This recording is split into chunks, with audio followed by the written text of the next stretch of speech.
Hi, welcome to the latest episode of NAMI-New York State Perspectives, your program to keep you connected, supported, and inspired as we navigate the COVID-19 crisis. And today, we're really joined by a very special guest, someone who I will say is a hero. We keep talking about how people on the front lines of this pandemic are a hero, and we're so fortunate to be joined by one of those heroes who's on the front line today, a good friend of mine, Linda Nedell. Hi, Linda, how are you today? Hi, great, and I'm so happy to be here. Oh, well, I'm so happy to have you, and thank you so much for taking the time off of your time out of your busy schedule. You're actually at work right now, and Linda's at the Yale New Haven Health Systems Hospital, but by trade, she's a physician's assistant in cardiac, right? PA, I got that right? Yes. But normally does cardiac, but like most medical professionals, has transitioned to treating COVID patients right now. And as you can see, she's working right now. She's taking time out of her busy schedule to talk to us. So, obviously that's got to be a weird thing, that transition. When you're used to treating one type of patient and then, switching into something else is obviously always going to be a challenge. But obviously when we're dealing with something like COVID and everything that goes along with that, it's got to be even more challenging. So can you talk a little bit about that experience and what that's been like for you? Yeah, that's a great question, and it's one that a lot of the healthcare workers, all of the healthcare workers are dealing with that change right now. Everyone from, the environmental services workers to right up to, the surgeons themselves, and we're all adapting. For my particular case, so I'm a cardiac surgery PA, so we're not doing really cardiac surgery right now unless it's a true emergency. So our case volume for cardiac surgery has dropped like by 95%. And what we're doing now really is using our staff to take care of these really sick patients. And right now we have in our unit the ability to treat the sickest of the sick COVID patients with a mechanical heart-lung machine. Wow. And so we have several patients right now in our unit who have just failed. A lot of them are young, have failed the ventilator even, and the only option left after that in certain candidates is a complete heart-lung bypass machine. And so we're supporting several of them on that right now. But we're finding, even though we've used that in other patients, these patients are acting differently, and we're trying to, really read the literature, and it's a meeting of the minds and how to best take care of these.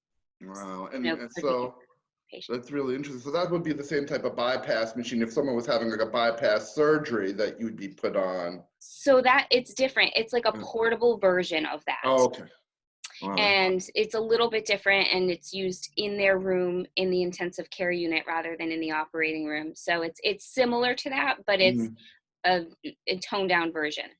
So how's the morale amongst the staff? I mean, I can't imagine what you guys are facing. And again, obviously for you, you're not used to dealing with infectious diseases. You're used to dealing with, the heart, which is, you might see different type of heart disease, but the treatments are normally the same. As you say, there's so many unique things about this virus, but some things that are working for some people aren't working for others. But so that's got to be a challenge. But just emotionally, what is that like to switch for something that you are in danger? And that's got to be scary. And I know you have a family. Full disclosure, Linda's husband's one of my best friends, and she has a beautiful little girl. And I know, your husband, when we're talking, he's nervous for you being on the front lines, but how is it for you and your coworkers?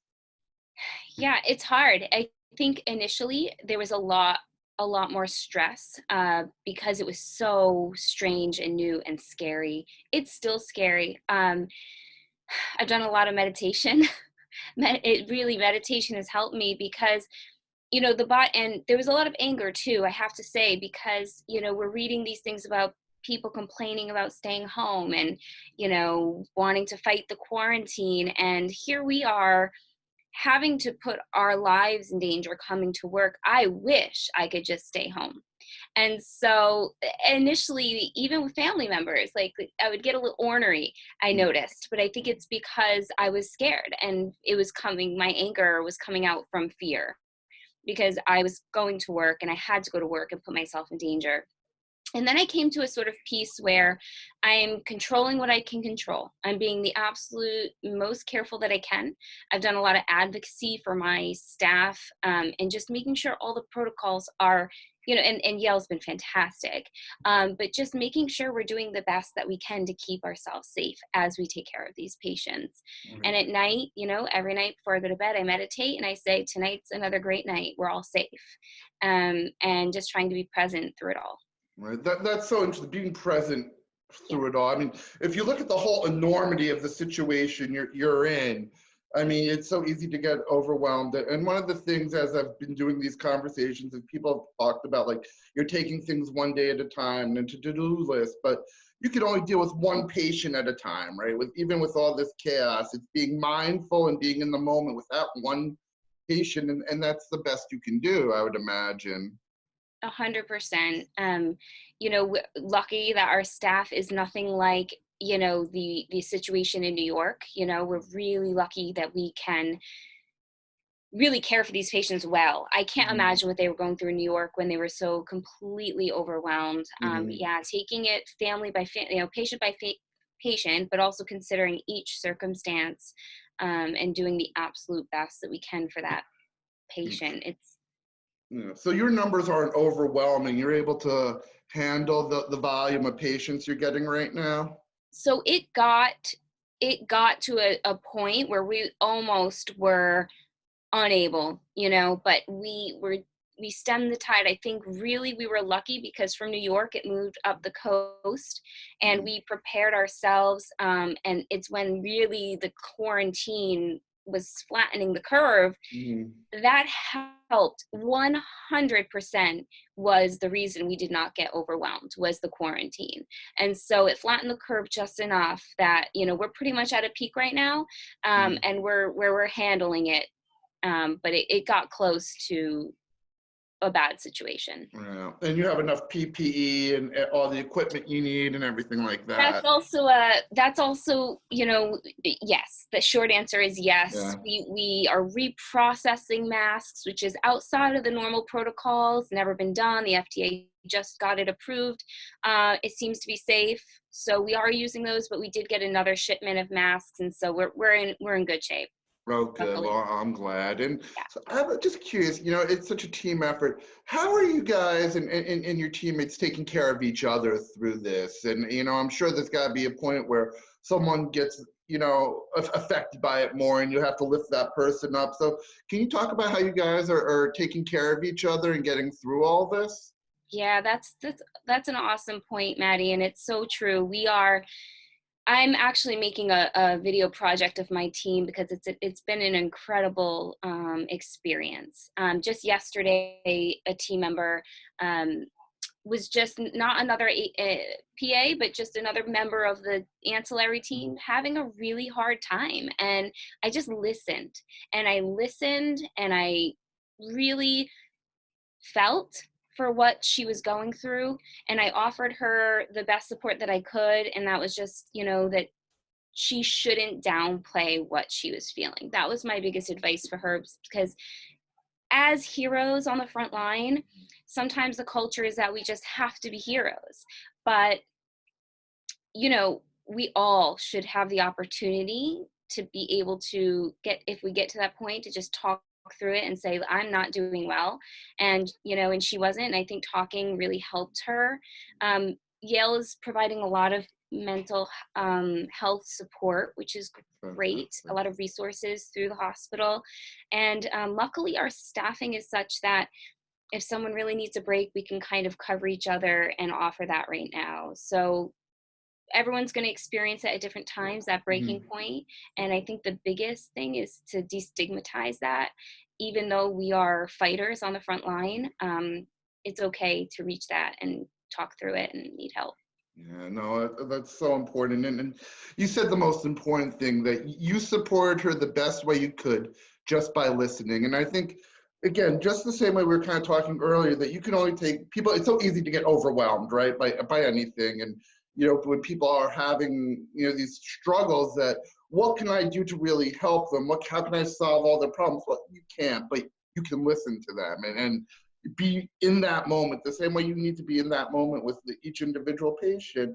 You have to be in that moment to be a friend and a pillar of support. It's so important. And Yeah. something else that we discussed, and it kind of goes into this kind of theory. Now, like I said, obviously this COVID situation is very different, and you're seeing death and sickness at a number that even you're not used to. But even in your normal life, when you're dealing with cardiac surgeries, not every surgery goes well. You lose patients, and I know one of the things people are struggling with right now is seeing the numbers and the numbers of loss. And obviously, it's different if you actually know anyone who has been lost. But even if you haven't, just seeing those numbers are so impactful on people, and it's affecting people. But for someone who has to face death a lot and understand that it's a part of your job, how do you deal with it? Is there any advice you can give people for processing that? Yeah. I mean, yeah, not that I have the best advice. It's really difficult. But yes, like I feel that point really deeply because it's hard right now. At work, we try to put on the hat, no pun intended, of, clinician and kind of looking at it as a more scientific view. But, the reality is, sometimes it really, and I would say more often than not, really hits home. And I think that most of the people I work with really feel that, emotional component. We can't just separate ourselves, even though it would be nice to, and look at it from a scientific Right, you're perspective. not a car mechanic working on a car. You're actually working on Right, people. It's right. 100%. And in the end, here at work, we just take it as, we do our absolute 120% best, 200%, 1000% best. And in the end, that's all we can do. And so it's a little bit of taking that moment to go cry in the bathroom, and then looking at it as we really tried to save this person, and in the end it either was able to happen or it wasn't. And that's the perspective I try to have, is that as long as we absolutely did our best, the situation was maybe helped, and maybe we couldn't help this one case, but we're helping so many others, and trying to have that perspective. And I think it's important for those of that are watching to sort of have that perspective too, in that staying home and doing your part is saving lives, and saving so many lives. And we're in this together. That whole like in it together thing is so powerful for me, because it really is, it's everybody's effort right now in fighting this terrible, terrible situation, and doing just the very best we can, and being happy for the healthy people, and being healthy, and when we're healthy.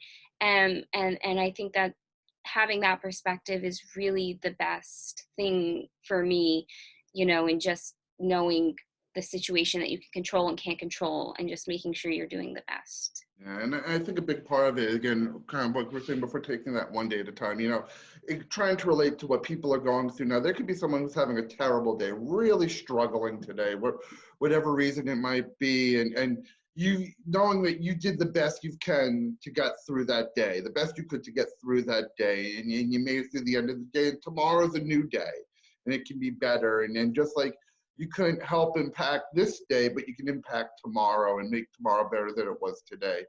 So I love that's that. such good advice. And to feel your feelings. Obviously, we keep saying that throughout this show, that it's okay to go in the bathroom and cry if that's what you need to do. And be in touch with your feelings. Everything you're going through right now is real, and that's so important. Before we switch gears, because there is something else, I know we're going to switch gears and talk about the other incredible work that you're doing. But, one thing I said this before as we were talking, it's always a question I've wanted to ask you and never have, but now I'm doing it now. But, you've had the opportunity to work with some of the most brilliant minds in the world. I mean, literally both at Yale, New Haven, and before at Cornell Weill in New York.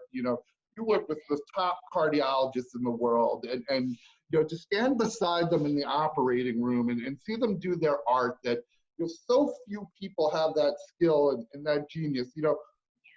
what lessons do you take from that? What rubs off of you from being, working besides greatness like that on that type of a level and seeing life-saving things every day?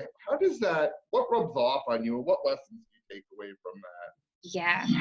So the number one lesson is being being humbled by it.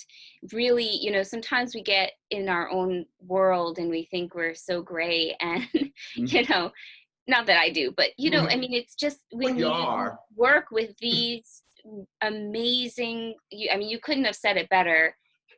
Everything you said is so 100% on point. Amazing, brilliant minds. It's humbling. And what it also is recognizing we each have our contribution, and being part of a team, where everybody contributes.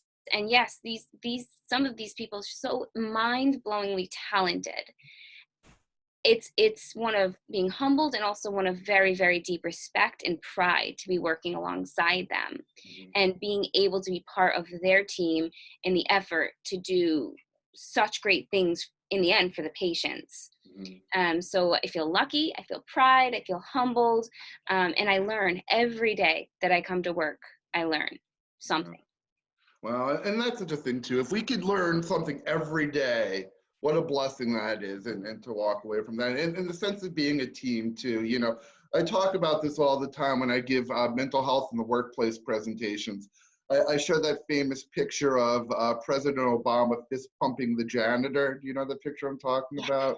But it Yeah. says that everyone from the top down to the President of the United States to the janitor in the White House are all a part of the team. And that culture, if everyone buys in, is so important. And it's such an important part of recovery too, from mental health issues. We talk about the recovery team and everyone having a role in that, whether it's the family, the individual, and their providers all working together to advance recovery the same way you advance recovery every day. So Amazing. thank you. I never thank you enough for what you and your colleagues are doing right now, and what you're sacrificing for all of us. And I know your families are sacrificing too. So thank you. And switching gears a little bit, one of the amazing things else about as well about Linda, so I think a lot of our guests have had a lot of multiple talents. It's like we have a whole bunch of Renaissance people, and you certainly fit into that category too. So you've just kind of launched a really exciting endeavor on the side, and whatever little free time you have, I really am amazed that you're able to do this with the hours that you keep and everything. So can you kind of tell us, so you've launched a platform to help keep people connected called SAGE, SAYGE. Can you explain what that is and how you came up with the concept? Yeah. So the whole concept is that we are connecting people through speaking and sharing. So the SAY being saying our story. Ooh, I think we have a connection problem. But years ago, when 5 years ago now, my very best friend, Yeah, you're good. Okay. Yeah. My very best friend is going through a really difficult marriage, and for years, and she knew what she needed to do, but she was really scared and paralyzed in fear and guilt, and a small town, religious family, and no one in her circle had been through that. She had no one to identify with. So even though I gave her advice and I told her like I was her number one fan, and it just didn't resonate with her because here I was happily married, and I didn't really get it, and so one morning she called me. I heard this change in her voice, and she was lighter and so excited to tell me about this conversation she had the night before with another woman who had been exactly like her same age, had a son the same age as her son, and took a leap of faith and was scared like she was, so understood how she felt, and took a leap of faith and went on to live the best years of her life and met the love of her life, and was kind of like, honey, you are going to be fine. And what this did for my friend was it empowered her, it lightened her. And I think we probably have all had that conversation where we just feel suddenly unalone in what we're going through. And the research shows that this actually like decreases the stress response in our brain. And I said, wow, these conversations are so valuable, but they're by chance. Right. And I had this idea that we should make a platform to connect these people, these women, one who has this story and one that wants the story at that moment to hear, and connect them. And so fast forward a couple years to Columbia's, School of Public Health. Here I am, this class, and my professor's like, has anyone ever had a business idea? I raised my hand and she loved it. And it just, from that point on, three classmates joined in. One's a psychiatrist who loved the idea, this professor loved the idea, and the energy snowballed and turned in. And I tell my husband, and I tell people, like, I never imagined I would create a tech product, right? I'm a PA. um, but it was a product of energy attracted to the idea that really pushed and created it. And so now it's live. It's an actual living, breathing thing that it was a tour de force to create. And I really think it can help a lot of people share their stories, just like we're doing here and what you're doing with this series. Because, despite the ability to be connected right now, there lacks, in my opinion, and there's a lot of research showing this, like, valuable connection is lacking, really meaningful and valuable connection. And so I really think that there's a place for that right now that's needed. And it's certainly what you're doing here, where people can actually hear the context and stories behind things rather than just listing a comment to a question. Yeah, and so much I want to dig down on this, and it's just such a terrific thing. So first of all, like, one of the things we're trying to do in this series too is instill in people that this is not just a time of crisis, but a time of opportunity, right? If you have a good idea, something you've been, thinking about doing for a long time, well, you have the time to do it now. Be creative, be entrepreneurial. So can you talk about, I know it's very hard from going from having that initial good idea to seeing this whole thing through. So obviously yours is very technical and different, but just the importance of, I know this was not, you had the idea and 2 days later the app came out. This has been what, a 2-3 year process that we've been working on this. So, talk about, that ingenuity and being creative right now, and not just the need to be creative, but sticking to it and seeing it through, which, is something we talked about before too. Yeah, I mean, I'm case in point to, anyone who has an idea can create something. Honestly, this is a tech product. It's an app, essentially, a digital platform. And I never got a degree in computer science, and I never went to business school. I went to the School of Public Health. And so anyone with an idea, that's my first thing I really would like to communicate, that anyone with an idea can create something. It's something I tell my 9-year-old daughter. And yes, 100%, this is a time when this is an unprecedented time, and unprecedented times, in my opinion, call for unprecedented ideas. And I think that even if you maybe even had a business and maybe it's time to pivot, and think a little differently about your business, or come up with something new that can help. I have, now seen and talked to so many entrepreneurs, and the same story rings true. Is they had an idea, it became a passion, and they just figured it out. They just, look, Google, YouTube, whatever you have to do, and you call people. And I think that an interesting thing happened throughout me creating this platform is it kind of was a self-fulfilling thing for me. Is I called upon people that had experiences that I didn't have, and conversations with them were invaluable through this. And so call on people. If you know someone that knows about something, call them, and overwhelmingly, they'll be happy to help. And that's what I found. It's been such an amazing experience, is having those people come and help build this with me. And you would be surprised how many people are willing to do that. And you just touched on something that the biggest thing I struggle with, I don't even think you know this, Linda, but the biggest thing I struggle with sometimes is asking people for help. Not admitting that you don't know something, even like silly things like how to fix a sink. I had like a toilet issue, and I was afraid to ask one of my friends and admit that I don't know what to do in this situation. Like, how do I stop this leak?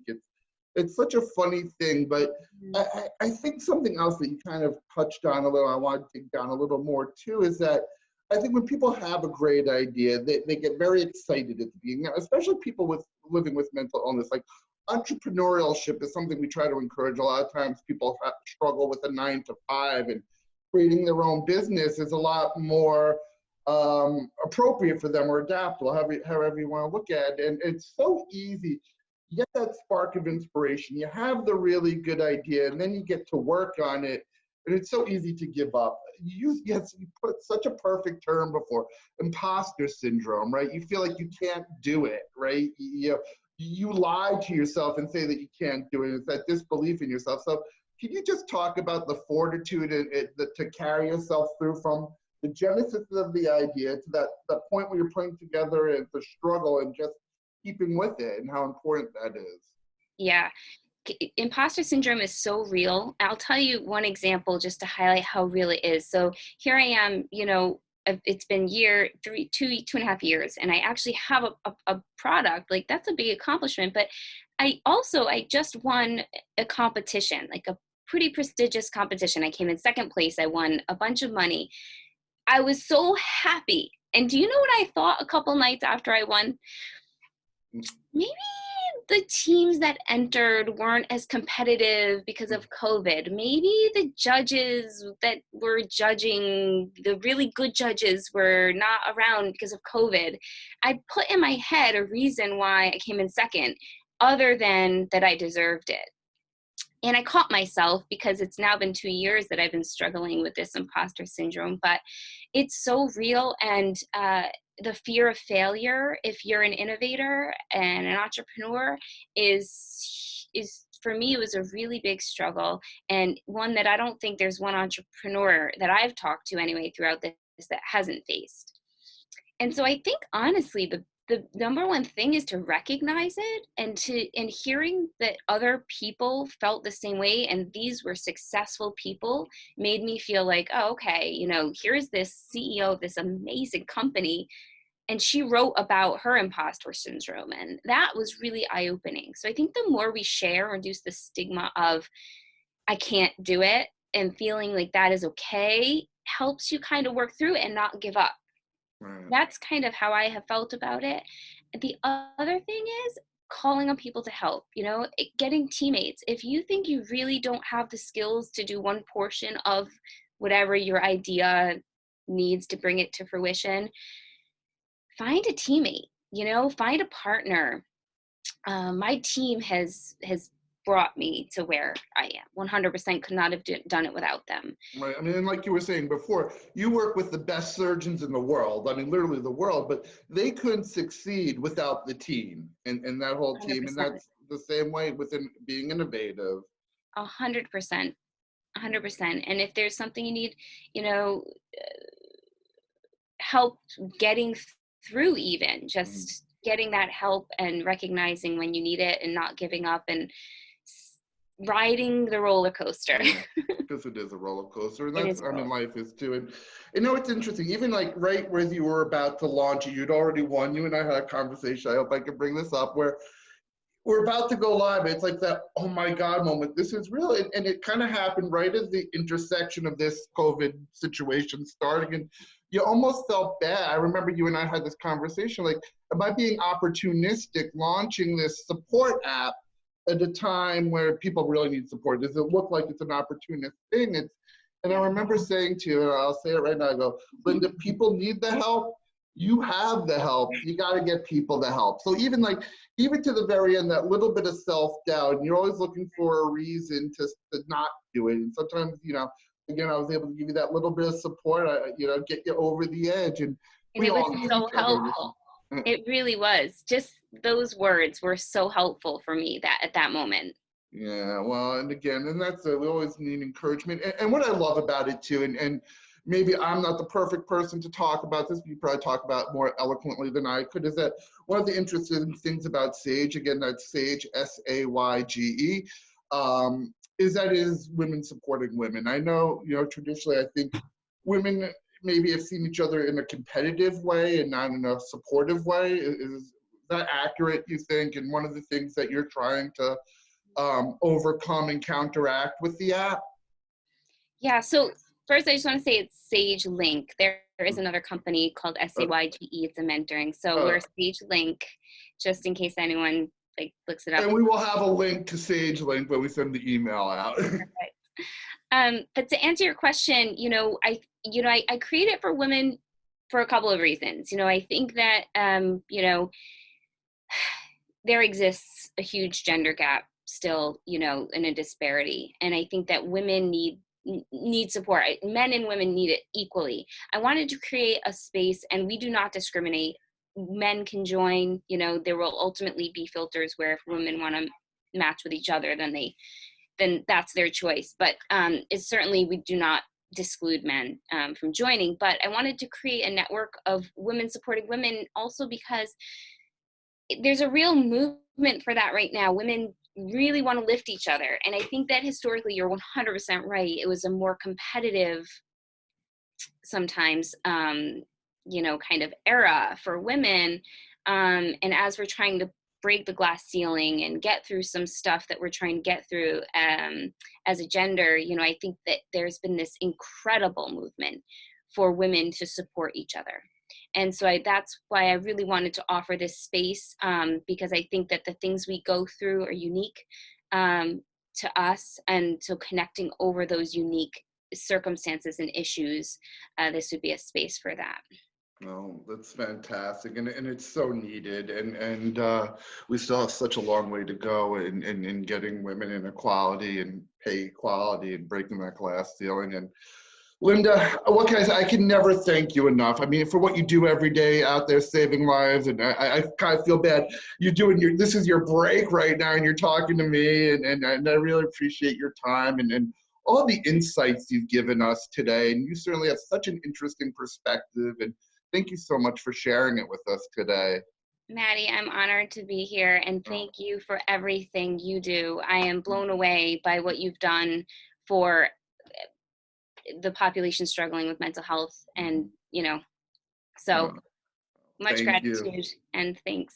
Oh, thank you. And really, I love you, your family, but, sending all the best to you, all your coworkers. You take care of each other, stay safe, and keep just doing the incredible work that you're doing. We're so grateful. And one of the positives of this is really people learning to appreciate our healthcare workers and the sacrifices that you make every day. Because even under the best conditions, you work very long hours. You spend way too much time away from your family, and you do it for us. So we can never thank you enough. And thank you for being you and being innovative and sharing your innovations with us. We really appreciate it. And we really appreciate you for watching today's show. And we look forward to seeing you next time on New York State Perspectives. And till then, make sure you're staying connected, staying supported, staying inspired, and stay innovative. All right. And keep taking care of each other. So we'll see you next time. Thank you.